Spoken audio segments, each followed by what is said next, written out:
Welcome to Being.Africa, where we tell stories to inform, inspire, and involve you in the fight against NCDs. Stories are powerful. Stories give hope. So what is your story?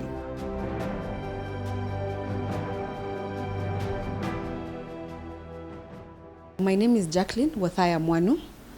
I am a cancer survivor and a champion and advocate. I am a doctor as well. I am in the field of functional medicine, which is an integrative approach to healthcare.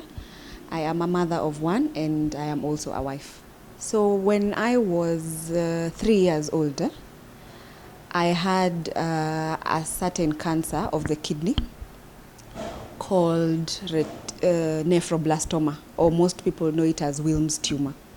The way it started was I had a swelling on the left side of my stomach.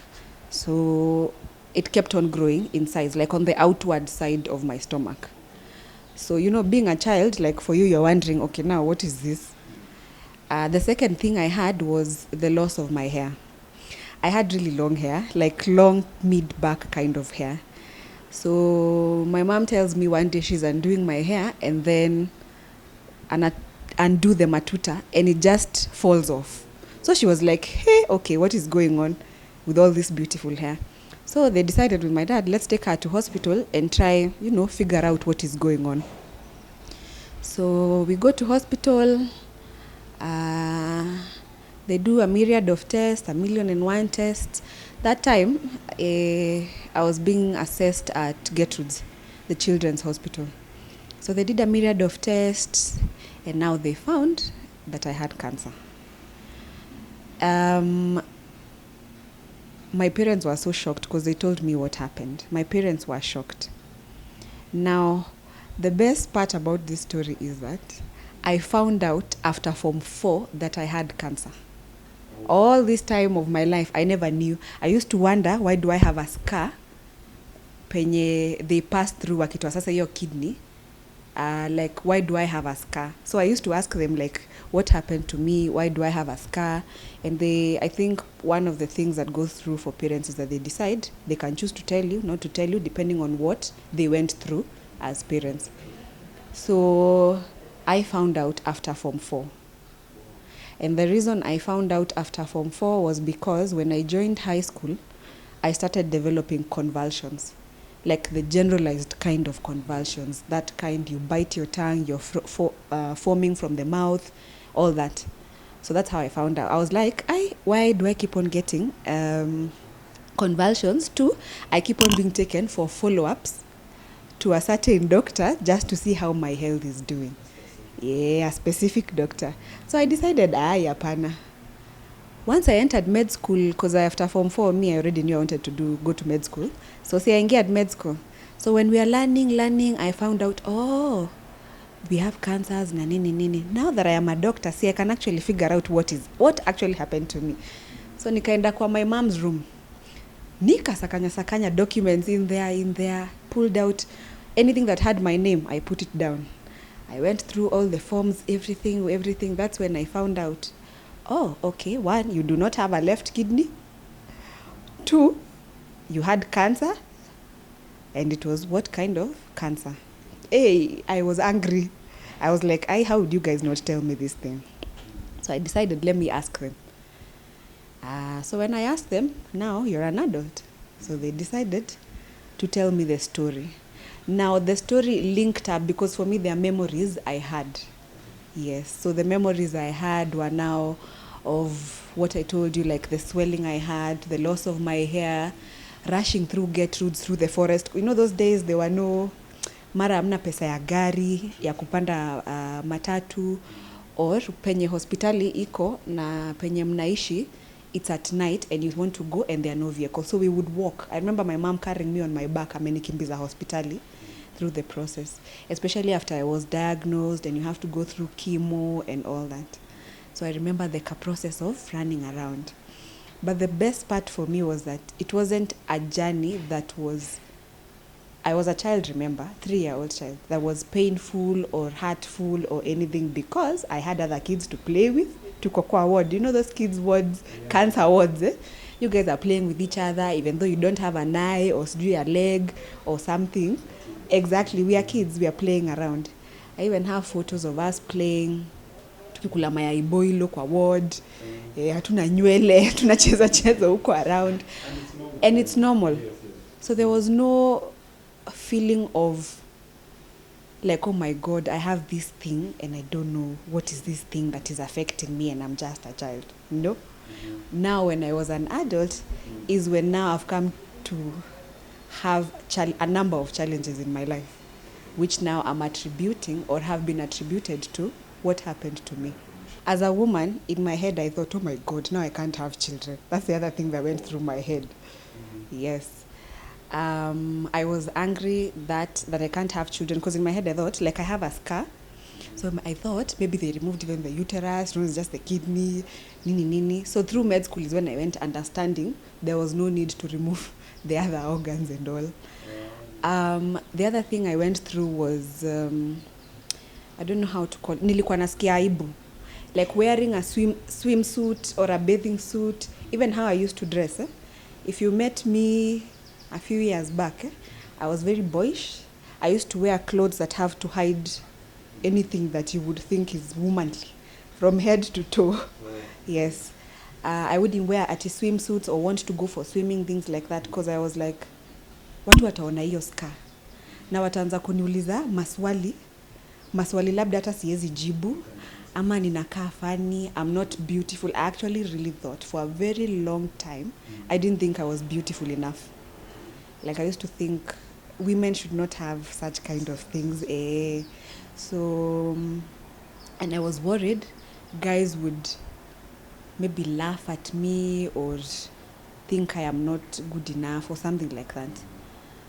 I really had to work on a number of things for me to be able to now show up and present myself in my feminine self, as opposed to the shell, my masculine self, worried and all that. So through high school, I had I didn't have to show my body anywhere. I'm in high school anyway, so you're always in uniform and all that. But I didn't want to be hit on by boys. You know, in high school, you'll be hit on by boys and all. Me, I didn't want. Like, I wanted to just be, it's me, it's Jackie. Like, you hit on me, I'd be like, no, me, I'm just here to study and finish school. And remember, I was also having convulsions. So what the convulsions did, I used to perform very poorly in school. So nilikuwa napata 4%, -4, because ninapewa dawa za convulsions. You know those phenobarbital, sijui, those things. Benzodiazepines, they make you really drowsy. So constantly watu wanasoma and you're just feeling sleepy or you're asleep.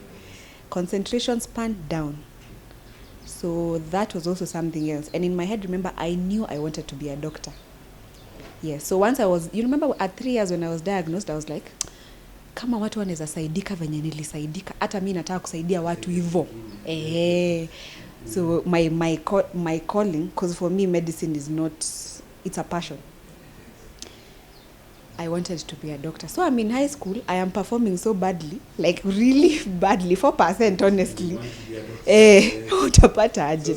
Yes. So during that time in high school, what I did, it got some point, I told my mom, hey mom, me hizi dawa simezi tena. Even now she was like, but there, we are not doing this anymore. We will believe in God and have faith that these convulsions will not come back. Okay. And believe you me, kutoka form 3, I never got another convulsion. Oh, wow. I didn't get, and I've never gotten another one, ever. You're not in any meds? No, I didn't get. I think they say have faith, so I think the faith worked. And sasa ndio nikaanza sasa kurudi kusoma ile na unashika vitu na serious. Of course kamaliza form 4, tukapita shule, kaitwa med school, so you go to med school. In med school, same thing. I was still down dressing a lot and feeling, as I told you, I'm not beautiful, I'm not good enough, nini. We went for our first outing. I remember first year going for our first outing was, I think it was called Miss Chiromo. So guys dress up, nini. Me, I'm there dressed like a boy, literally like a boy kabza. I go out, I'm seeing ladies, I'm like, hey, okay, this is how people should look. People are hitting on me and I'm like, why are you hitting on me? And I look this boyish. Like, see, there are other girls out there. So med school is what made me start feeling like a girl, because ninaanza, I'm being hit on, naanza kukatiwa. I was like, aya, kumbe guys might think you look nice despite they have not even seen your scar, but they think you look beautiful. Second year, nguo zikaanza kupungua in length.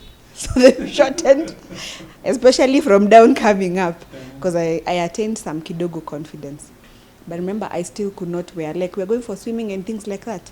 I used to refuse. I'm like, I'm not going out. I'm not wearing a bikini or a swimsuit or anything like that.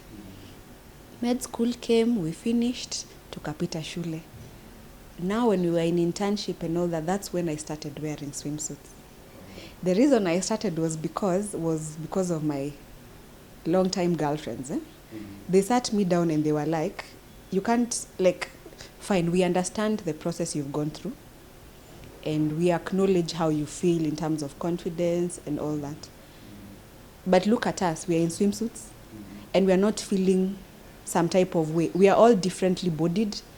Some we are this shape, we are that size, we are this color, we are this size. The only different thing you have is a scar that nobody can even tell what it is about. Even if they ask you a question, waambie, ni trouser ilikuwa imekushika, ikaform. You know the way a trouser tightens you, in a form band. So just create a story. You don't have to answer anybody's questions. They are the ones who made me start wearing a bikini.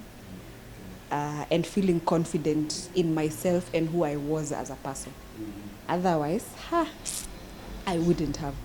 I wish I had a support group from as young as I was, because I think some things, that lack of self-esteem, lack of confidence would not probably, of not feeling beautiful, not good enough, would not have probably happened to me. Because in regards to having a support group from cancer survivors or people going through cancer, actually my first support group, I think I was 30 when I encountered my first support group at 30 years old. That is 30 years, almost 30 years down later. So if I had that experience, it would have really helped. But that withstanding, my group of friends was very supportive, because they wouldn't make me, they didn't know, they even surprised, they were like, wait, what, we've been in med school with you all this time and we are friends and we've never known? What do you mean? My parents as well, my parents have been really supportive. They will explain to me what is going on. If you need to see Dr. X or something like this is happening, they will explain to you why you need to see Dr. X is because your oncologist had said that you need to see that doctor because of this and this. Yes. So my support group has mostly come when I was older. Yeah, and I really appreciate the fact that now childhood kids with cancer, even as young as you can think of, now there are support groups, very many different support groups that are supporting each other from the kids' perspective and also from the caregivers' perspective. Because my parents didn't have such kind of things. Then they stuck with their story, and it was, yes, this is how we are walking this journey, and this is what happened to us. Like if you told me this when I was 4 years old, like I would still be wondering, what are you telling me?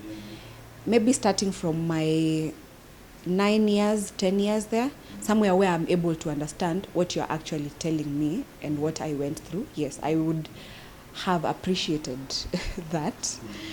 But I also understand, because I've spoken to parents who have had difficulty informing their children of what is going on with them, either because they don't know how to deliver the news, or they are worried if they tell them, you know, kids, you can just decide, rebellion, or you've decided, ata afadhali nikufe, depending on what stage you are at. So I understand where they're coming from. So these days they have counselors, or even the doctor or the oncologist who's working with you. They advise, because we've had a chat, they advise that the parents tell their children. If the parent is having a difficulty to tell their child, they liaise with the counselor. So the counselor finds a way of informing that child what is going on. Yes, so that they are also able to be in the picture. Because imagine you're going through chemotherapy, you've lost your hair. You're a girl who had nice hair. You've lost your hair. You're wondering, where did my hair go? So you when you know what's going on with you, utajua, like my hair ilipotea because, or I was given this drug because. You may not understand the whole scientific process and all that, but you understand at least information. And it provides, in the light I told you, in terms of having that self-esteem, confidence. Remember, you're also going to go back to school. After you've done that, when you're young, there's primary school, there's high school, depending on where you are diagnosed at. So when you're going back, maybe, mine, it's a kidney, you couldn't see because the scar was hidden by clothes. Imagine it's an eye or a leg, a hand. It's your brain, so maybe you have a band or something. So they are going and they don't know what's going on. Yeah, but liaising with counselors, I think, makes the process easier. If they think it's their fault that the kids are going through some of these things, it's not your fault. There are very many factors that bring about cancer, and more so non-communicable diseases. So first, it's not your fault. So don't be guilty and feeling like now this, as a parent, because now I have become a parent and my one big worry, and I know some of the parents told me to stop worrying about this. They told me, my worry is that I may genetically predispose my child to what I got. And the worst part, being a doctor, in your head, you're like, at a statistics utafanya in your head, thinking, oh my God, yes, what are the possibilities? But even some of the parents told me, maneno ya Mungu achana nayo. Stop overthinking that story, because your tongue has the power. Whatever words you spew out of it, they have a lot of power. You may end up now spewing that spirit or that word or that thing to your child. So for those parents who have kids going through cancer, it's not your fault. Don't be ashamed. Don't feel guilty. Find support. If you do not have a support group, the one thing you need is that support group, because you might find yourself crying, you might find yourself angry, you might find yourself feeling depressed. Whether you're a single mother, single dad, or you're a couple as a parent, find that support system. There are very many groups these days going around that are talking to each other via WhatsApp, via online, via phone calls, and having even campaigns and advocacies and all those things. So they help you know where will you find the best doctors, where will you find medication, if maybe you've been told, where will you find, how can insurance help you? There are small things that you think you know, and then you're surprised, you're like, okay, where do you even do these tests at? Some you're being told maybe you peleke sijui India ama sijui wapi. You don't know what's the process. Or you've been told your child needs to travel to another country and you don't know what's the process, what are the requirements. Parents who've lived through it and have the experience can guide you on that process and how to go about it. So there's normally a process where as parents you have to take your child to clinic, and they say you have to do so for 5 years. Most of us don't do that. At some point, once your child turns 1 year or 2 years, that's a done deal. You're the one deworming that child, you're the one giving vitamin A, GDD. So you only go for clinic, maybe akona homa, nahara, ama nini, and you've gone for a specific thing. So that 5-year period, when your child needs to go for those clinic appointments, just randomly keep going for them, because they say you should be going every 6 months. Because of that, especially the vitamin A thing. When you go, have your clinician or your nurse or your healthcare worker assess your child. And by assess your child, maybe you noticed your child has been telling you, mami, macho inaniuma. Na chronically amekuambia macho inakuuma, but maybe unaenda kwa optician ama nini, like ama una assume maybe aligongwa na beste yake ama nene. I thought, hey, I even forgot to tell you, my folks told me that nilikuwa nimegongwa kwa tumbo na mtoto mwingine na mwiko. So that's why the swelling was there, yes. So you see, now that story stuck in my head. I was like, ni kugongwa tu niligongwa, so itaisha. Yeah.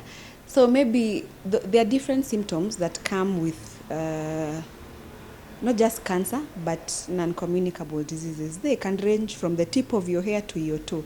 So when they tell you something, kidole inaniuma, ama kucha ilitoka, ama chronically kifua inamuuma, just as a parent, just have that further evaluated if you have that ka feeling. Because unajua kama mzazi unakuanga na ako ka feeling, something is wrong. Just have it further evaluated. And don't assume that 0 to 5 years.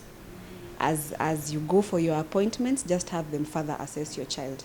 Hakuli, some of the symptoms that come up, maybe hakuli vizuri, sijui amepoteza appetite, ama hakimbii venye alikuwa anakimbia.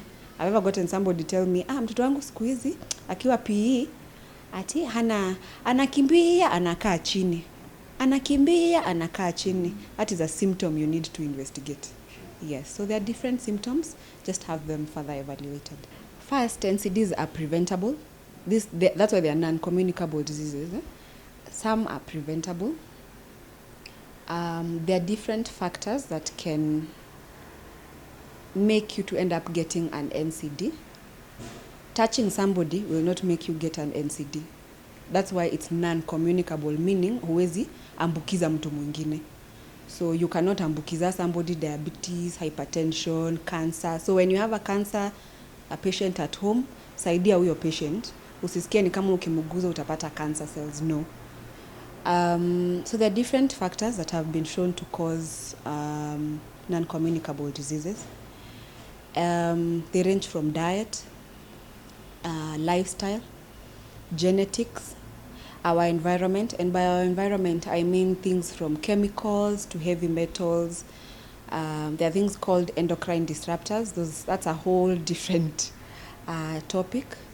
Things like pesticides, insecticides, deficiencies. So there are many factors that have been shown. And the older we grow, the more we pick up these things from our environment, from our interactions with people and all that. So the more we pick them up. As children and as babies, as mothers, I normally advise my patients as much as possible, if you're planning to conceive, please take care of your health. So if you know you take alcohol, you smoke, or you indulge in some certain behaviors, stop. Stop and prepare your body for conception. Add in those vitamins, eat a balanced diet, just be healthy, and not health just from a physical perspective. Health has different paradigms. Psychological, emotional, spiritual, mental, the people around you, all those things contribute to your health, and they can determine how your baby who's growing inside you comes out or turns out in the aftermath. Yeah. So in lieu of what happened to me, the fact that I got cancer and then I developed some complications, one of them being convulsions. I also started developing issues to do with back pain, knee pain. I've had a number of bone issues, let me call them that, in terms of pain, joint pains. I also developed something that is a bit more personal from a woman's perspective.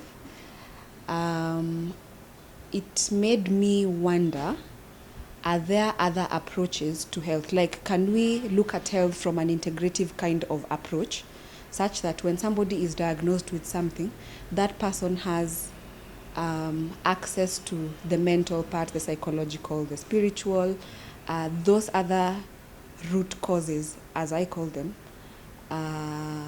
from a diet, lifestyle, environmental factors, heavy metals, endocrine disruptors, that can also cause disease.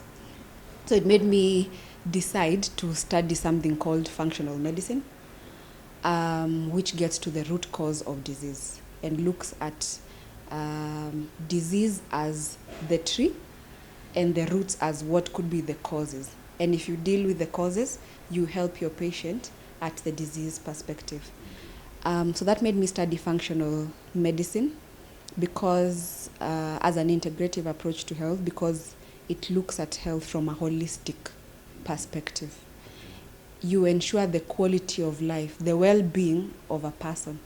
And with all these cancer, non-communicable diseases, and I think it's going to become one of the next pandemics, or is already one of the next pandemics, it's just that we are not laying down the statistics. There are very many people out there who have one non-communicable disease or another. In Kenya and in Africa, diarrhea, pneumonia were the topmost two things dealing with malaria, TB, and I understand there are still things we need to deal with, but these non-communicable diseases are things we need to deal with from a holistic perspective. So I would urge us as doctors as well, if we would be able to take an integrative approach to health, so that we're able to help our patients such that they visit a gastroenterologist but they developed a heart issue. Your gastro and your heart doctor both know what's going on with you, right? And your nutritionist is in the picture, or you need maybe a counselor because you're not being able to eat properly because maybe you're going through divorce or something like that. That's why you developed heart issues, you know.